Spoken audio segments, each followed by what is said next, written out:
ಇಷ್ಟೆಲ್ಲ ಬೆಳವಣಿಗೆಗಳಾಗ್ತಾ ಇದ್ದಾವೆ. ಇಲ್ಲ ಸಿದ್ದರಾಮಯ್ಯನವರು ಬದಲಾಗಬೇಕು, ಮುಖ್ಯಮಂತ್ರಿಗಳು ಬೇರೆ ಯಾರೋ ಅಂದರೆ ಡಿ ಕೆ ಶಿವಕುಮಾರ್ ಆಗಬೇಕು ಅನ್ನೋ ನಿಟ್ಟಿನಲ್ಲಿ ಬಹಳಷ್ಟು ಹೇಳಿಕೆಗಳು ಬರ್ತಾ ಇದ್ದಾವೆ. ಇಷ್ಟೆಲ್ಲ ಸಮಸ್ಯೆಗಳ ನಡುವೆಯೂ, ಇಷ್ಟೆಲ್ಲ ಒತ್ತಡದ ನಡುವೆಯೂ ಸಿದ್ದರಾಮಯ್ಯಗೆ ಏನ್ ಶ್ರೀರಕ್ಷೆ ಹಾಗಾದ್ರೆ? ಯಾರು ಅವರನ್ನ ಕಾಪಾಡ್ತಾ ಇದ್ದಾರೆ ಅನ್ನೋದನ್ನ ಗಮನಿಸ್ತಾ ಹೋಗೋಣ. ಸಾಮ್ರಾಜ್ಯ ವಿಸ್ತರಣೆ ಯೋಚನೆಯಲ್ಲಿ ಹೈಕಮಾಂಡ್ ಇದೆ. ಹೈಕಮಾಂಡ್ ಯೋಚನೆನೇ ಬೇರೆ ಇರುತ್ತೆ. ಸಾಮ್ರಾಜ್ಯ ವಿಸ್ತರಣೆ ಮಾಡಬೇಕು ಅಂತ ಹಲವು ರಾಜ್ಯಗಳಲ್ಲಿ ಮುಂದಿನ ವರ್ಷದವರೆಗೆ ಸಾಲು ಸಾಲು ಎಲೆಕ್ಷನ್ಗಳಿದಾವೆ. ಹೈಕಮಾಂಡ್ಗೆ ಕಾಡ್ತಿದೆ 5 ರಾಜ್ಯಗಳ ಎಲೆಕ್ಷನ್ ಭಯ. 5 ರಾಜ್ಯಗಳಿಗೆ ಎಲೆಕ್ಷನ್ ನಡೆಯುತ್ತೆ, ಅದರ ಭಯ ಇದೆ ಅವರಿಗೆ. ಹಲವು ರಾಜ್ಯಗಳ ಚುನಾವಣೆ ಗೆಲ್ಲೋ ಪ್ಲಾನ್ ನಲ್ಲಿ ಹೈಕಮಾಂಡ್ ಇದೆ. ಈಗ ಸುಭದ್ರವಾಗಿ ಸರ್ಕಾರ ನಡ್ಕೊಂಡು ಹೋಗ್ತಾ ಇದೆ ರಾಜ್ಯದಲ್ಲಿ. ಇಲ್ಲಿ ತಡವಿದ್ರೆ ಇನ್ನೇನೋ ಆಗ್ಬಿಟ್ರೆ ಟೆನ್ಷನ್. ಅಕ್ಟೋಬರ್ ತಿಂಗಳಲ್ಲಿ ರಾಜ್ಯದಲ್ಲೂ ಕೂಡ ಏನೋ ಚುನಾವಣಾ ಸಮಯದಲ್ಲೇ ನಾಯಕತ್ವ ಬದಲಾವಣೆ ಮಾಡಿದ್ರೆ ದೊಡ್ಡ ಮಟ್ಟದ ಎಫೆಕ್ಟ್ ಆಗುತ್ತೆ. ಆ ಬದಲಾವಣೆ ಎಫೆಕ್ಟ್ 5 ರಾಜ್ಯಗಳ ಚುನಾವಣೆ ಮೇಲೂ ಆಗಬಹುದು. ಎಕ್ಸಾಕ್ಟ್ಲಿ. ಅಲ್ಲಿ ಅಹಿಂದ ವರ್ಗ ಕೈ ಕೊಡಬಹುದು ಅನ್ನೋ ಆತಂಕದಲ್ಲಿ ಹೈಕಮಾಂಡ್. ಅಹಿಂದ ವರ್ಗ ಅಂದ ತಕ್ಷಣ ಸಿಎಂ ಸಿದ್ದರಾಮಯ್ಯನವರು ಅಹಿಂದ ವರ್ಗದ ಪ್ರಶ್ನಾತೀತ ನಾಯಕ. ಕರ್ನಾಟಕದಲ್ಲಿ ಒಬ್ಬ ಅಹಿಂದ ನಾಯಕನನ್ನ, ಮುಖ್ಯಮಂತ್ರಿ ಆಗಿದ್ದಂಥ ನಾಯಕನನ್ನ ಕೆಳಗಿಳಿಸ್ಬಿಡ್ತು ಇದೇ ಕಾಂಗ್ರೆಸ್ ಅಂತ ಹೇಳಿ 5 ರಾಜ್ಯಗಳಲ್ಲೂ ಬಿಜೆಪಿ ಡಂಗುರ ಹೊಡೆದು ಬಿಡುತ್ತೆ, ಡಂಗುರ ಸಾರುತ್ತೆ. ಇದು ಅಲ್ಲಿನ ಎಲೆಕ್ಷನ್ ಮೇಲೆ ಪರಿಣಾಮ ಬೀರುತ್ತೆ. ಹಾಗಾಗಿನೇ ಕಾಂಗ್ರೆಸ್ನ ಹೈಕಮಾಂಡ್ ಬಹಳಷ್ಟು ಯೋಚನೆ ಮಾಡುತ್ತೆ ಸಿದ್ದರಾಮಯ್ಯನವರನ್ನ ಮುಟ್ಟೋಕ್ಕಿಂತ ಮುಂಚೆ. ಯಾವಾಗಲೂ ಕೂಡ ಅಷ್ಟೇ, ಸಿದ್ದರಾಮಯ್ಯನವರ ಬೆನ್ನಿಗೆ ಒಂದು ದೊಡ್ಡ ಸಮುದಾಯ ನಿಂತ್ಕೊಳ್ಳುತ್ತೆ. ಹಾಗಾಗಿನೇ ಅವರನ್ನ ತಡವಿದ್ರೆ ವೋಟ್ ಬ್ಯಾಂಕ್ ಛಿದ್ರ ಆಗೋದ್ರಲ್ಲಿ ಅನುಮಾನನೇ ಇಲ್ಲ. ಹಲವು ರಾಜ್ಯಗಳ ಚುನಾವಣೆ ಗೆಲ್ಲೋ ಪ್ಲಾನ್ನಲ್ಲಿ ಹೈಕಮಾಂಡ್ ಇದೆ. ಇಲ್ಲಿ ಏನಾದರೂ ತಡವಿದ್ರೆ ಹೆಚ್ಚು ಕಡಿಮೆ ಆಗುತ್ತೆ.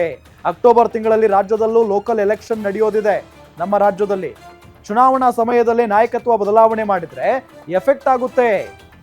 ಸೊ ಎಲ್ಲ ರೀತಿಯಾದಂಥ ಯೋಚನೆ ನಡೀತಾ ಇದೆ ಕಾಂಗ್ರೆಸ್ನಲ್ಲಿ. ಆ ಬದಲಾವಣೆ ಎಫೆಕ್ಟ್ 5 ರಾಜ್ಯಗಳ ಚುನಾವಣೆ ಮೇಲೆ ಆಗಬಹುದು. ಸೊ ಅಲ್ಲಿ ಅಹಿಂದ ವರ್ಗ ಕೈಗೊಡಬಹುದು ಅನ್ನೋ ಆತಂಕದಲ್ಲಿ ಹೈಕಮಾಂಡ್ ಇದೆ. ಅಹಿಂದ ನಾಯಕನನ್ನ ತಡುವುದಕ್ಕೆ ಮುಂದಾಗ್ತಾ ಇಲ್ಲ. ಬಿಹಾರ ಚುನಾವಣೆಯಲ್ಲಿ ಬ್ಯುಸಿಯಾದ ರಾಹುಲ್ ಗಾಂಧಿ ಮತ್ತು ಪ್ರಿಯಾಂಕಾ ಗಾಂಧಿ ವಾದ್ರಾ ಬಿಹಾರ ಚುನಾವಣೆಯಲ್ಲಿ ಬ್ಯುಸಿ ಆಗಿದ್ದಾರೆ. 5 ರಾಜ್ಯಗಳ ಚುನಾವಣೆ, ಕರ್ನಾಟಕದ ಸ್ಥಳೀಯ ಸಂಸ್ಥೆಗಳ ಚುನಾವಣೆ ಇರುವಂತಹ ಹಿನ್ನೆಲೆಯಲ್ಲಿ ಸದ್ಯಕ್ಕೆ ನಾಯಕತ್ವ ಬದಲಾವಣೆ ಬೇಡ ಅಂತ ಹೇಳಿ ಡಿಸೈಡ್ ಮಾಡ್ಕೊಂಡಿದೆ ಅಂತೆ ಕಾಂಗ್ರೆಸ್ ಹೈಕಮಾಂಡ್. ಸೊ ಇದು ಸಿದ್ದರಾಮಯ್ಯನವರನ್ನ ರಕ್ಷಣೆ ಮಾಡ್ತಾ ಇರುವಂತ ಒಂದು ವಿಚಾರ. ಎಸ್, ಇದೇ ವಿಚಾರಕ್ಕೆ ಸಂಬಂಧಪಟ್ಟಂತೆ ಸಂಪೂರ್ಣವಾದಂಥ ಮಾಹಿತಿಯನ್ನ ನೀಡ್ತಾರೆ ನಮ್ಮ political reporter Durgesh. News desk ಇಂದ ನೇರ ಸಂಪರ್ಕದಲ್ಲಿ ಜಾಯ್ನ್ ಆಗ್ತಾ ಇದ್ದಾರೆ. ದುರ್ಗೇಶ್, ಸಿದ್ದರಾಮಯ್ಯನವರನ್ನ ಬಹಳಷ್ಟು ಕಾಡ್ತಾ ಇದೆ ಇತ್ತೀಚಿನ ದಿನಗಳಲ್ಲಿ. ಅಂದ್ರೆ ಬಿಜೆಪಿಯವರು ಕಾಡ್ತಾ ಇದ್ದಾರೆ, ಸ್ವಪಕ್ಷದ ನಾಯಕರು ಕೂಡ ಕಾಡ್ತಾ ಇದ್ದಾರೆ, ಆಡಳಿತ ಸರಿಯಾಗಿಲ್ಲ ಅಂತೆಲ್ಲ ಹೇಳ್ತಾ ಇದ್ದಾರೆ. ಇಷ್ಟೆಲ್ಲ ಆಗ್ತಾ ಇದ್ರೂ ಕೂಡ ಸಿದ್ದರಾಮಯ್ಯನವರನ್ನ ರಕ್ಷಣೆ ಮಾಡ್ತಾ ಇರೋದು ಯಾರಪ್ಪ ಅಂತ ಹೇಳಿ ಒಂದು ಪ್ರಶ್ನೆ ಇತ್ತು. ಸೊ ಯಾರಾಗಿರ್ಬೋದು, ಯಾಕಾಗಿ ಅವರನ್ನ ತಡುತ್ತಾ ಇಲ್ಲ ಹೈಕಮಾಂಡ್? ಎಸ್ ರಾಮ್, ರಾಜ್ಯ ರಾಜಕೀಯದಲ್ಲಿ ಸೆಪ್ಟೆಂಬರ್ ಕ್ರಾಂತಿ ಆಗುತ್ತೆ, ರಾಜ್ಯ ರಾಜಕೀಯದಲ್ಲಿ ಬದಲಾವಣೆಯ ಬಿರುಗಾಳಿ ಬೀಸುತ್ತೆ ಅನ್ನುವಂಥ ಒಂದು ಹೇಳಿಕೆ ನೀಡಿದ್ದ ರಾಜಣ್ಣ ಅವರ ಹೇಳಿಕೆ ಸಾಕಷ್ಟು ಸಂಚಲನಕ್ಕೆ ಕಾರಣವಾಗಿತ್ತು. ಆದರೆ ಈ ಒಂದು ಬದಲಾವಣೆ ಆಗತ್ತಾ, ಸೆಪ್ಟೆಂಬರಲ್ಲಿ ಕ್ಷಿಪ್ರ ಕ್ರಾಂತಿ ಆಗತ್ತಾ ಅನ್ನುವಂಥ ಪ್ರಶ್ನೆ ಕೂಡ ಸಾಕಷ್ಟು ರಾಜ್ಯ ರಾಜಕೀಯದಲ್ಲಿ ಬರ್ತಿರುವಂಥದ್ದು.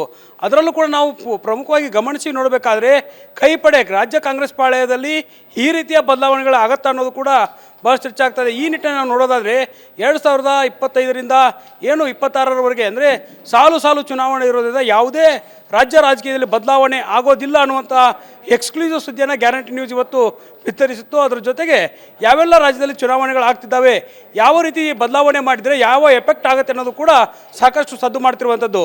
ಈ ನಿಟ್ಟಿನಲ್ಲಿ CM ಸಿದ್ದರಾಮಯ್ಯ ಅವರ ಬದಲಾವಣೆ ಮಾಡಿದರೆ ರಾಜ್ಯ ಕಾಂಗ್ರೆಸ್ಗೆ ಆಗುವ ಎಫೆಕ್ಟ್ ಏನು ಅನ್ನೋದನ್ನು ನೋಡೋದಾದರೆ ಸಾಕಷ್ಟು 2025ರಿಂದ ಈ ಒಂದು ಏಪ್ರಿಲ್ನ ಬಳಿಕ ಸಾಕಷ್ಟು ಏನು ರಾಜ್ಯದಲ್ಲಿ ಪಕ್ಕದ ರಾಜ್ಯಗಳಲ್ಲಿ ಚುನಾವಣೆ ನಡೆಯುವಂಥದ್ದು.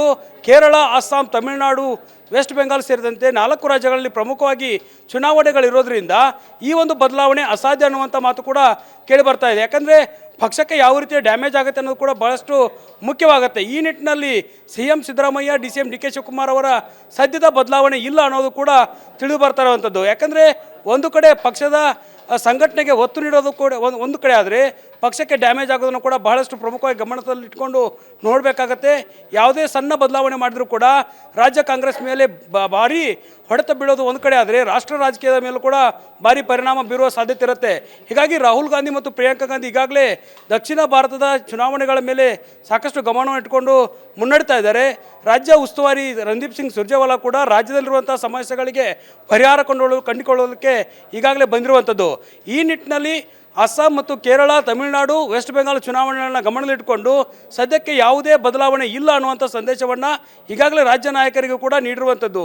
ಒಂದು ವೇಳೆ ಏನಾದರೂ ಸಣ್ಣ ಪುಟ್ಟ ಬದಲಾವಣೆ ಆದರೂ ಕೂಡ ಯಾವ ರೀತಿ ಎಫೆಕ್ಟ್ ಆಗುತ್ತೆ ಅನ್ನೋದು ಕೂಡ ಭಾಳಷ್ಟು ಮುಖ್ಯವಾಗಿರೋದ್ರಿಂದ ಬೆಂಗಳೂರಿನ BBMP ಚುನಾವಣೆ ಆಗಿರ್ಬೋದು, ಅದರ ಜೊತೆಗೆ ಜಿಲ್ಲಾ ಮತ್ತು ತಾಲೂಕ್ ಪಂಚಾಯತ್ ಚುನಾವಣೆಗಳು ಕೂಡ ರಾಜ್ಯ ಕಾಂಗ್ರೆಸ್ನಲ್ಲಿ ಮುಂದಿರುವಂಥದ್ದು. ಇತ್ತ ಹೈಕಮಾಂಡ್ ನಾಯಕರ ಕೆಂಗಣ್ಣಿಗೆ ಗುರಿ ಆಗ್ತಿರುವಂಥ ರಾಜ್ಯ ನಾಯಕರ ಹೇಳಿಕೆಗಳು ಒಂದು ಕಡೆ ಆದರೆ, ಇತ್ತ ಚುನಾವಣೆಗಳನ್ನ ಮುಂದಿಟ್ಟುಕೊಂಡು ಪಕ್ಷ ಸಂಘಟನೆ ಮಾಡೋದು ಕೂಡ ಬಹಳಷ್ಟು ಸವಾಲಾಗಿರೋದ್ರಿಂದ ಈ ರಾಜ್ಯದಲ್ಲಿ ನಡೆಯುವಂಥ ಜಿಲ್ಲಾ ಪಂಚಾಯತ್ ಮತ್ತು ರಾಜ್ಯ ಗ್ರೇಟರ್ ಬೆಂಗಳೂರು ವಿಚಾರದಲ್ಲಿ ಚುನಾವಣೆ ಆಗುತ್ತೆ. ಆ ಚುನಾವಣೆನ ಗಮನದಲ್ಲಿಟ್ಟುಕೊಂಡೇ ಇವತ್ತು ಯಾವುದೇ ರೀತಿಯಂಥ ಬದಲಾವಣೆಗೆ ಹೈಕಮಾಂಡ್ ಮುಂದಾಗ್ತಾ ಇಲ್ಲ. ಕೇವಲ ಸಚಿವ ಸಂಪುಟ ಪುನರಚನೆಯನ್ನು ಅಕ್ಟೋಬರ್ನಲ್ಲಿ ಮಾಡುತ್ತಾ ಅನ್ನೋಂಥದ್ದು ಕೂಡ ಭಾಳಷ್ಟು ಕುತೂಹಲ ಇರೋದು. ಈ ನಿಟ್ಟಿನಲ್ಲಿ ರಾಜ್ಯ ಸರ್ಕಾರ, ಕಾಂಗ್ರೆಸ್ ಸರ್ಕಾರದ ಒಂದು ಕಡೆ ನಿಲುವಾದರೆ ಹೈಕಮಾಂಡ್ ಯಾವ ರೀತಿ ನಿಲುವುಗಳನ್ನ ತೆಗೆದುಕೊಳ್ಳುತ್ತೆ ಅನ್ನೋದನ್ನು ಕೂಡ ನಾವು ಕಾದು ನೋಡಬೇಕಾಗುತ್ತೆ. Ram, okay thank you Durgesh ತಮ್ಮೆಲ್ಲ ಮಾಹಿತಿಗಾಗಿ.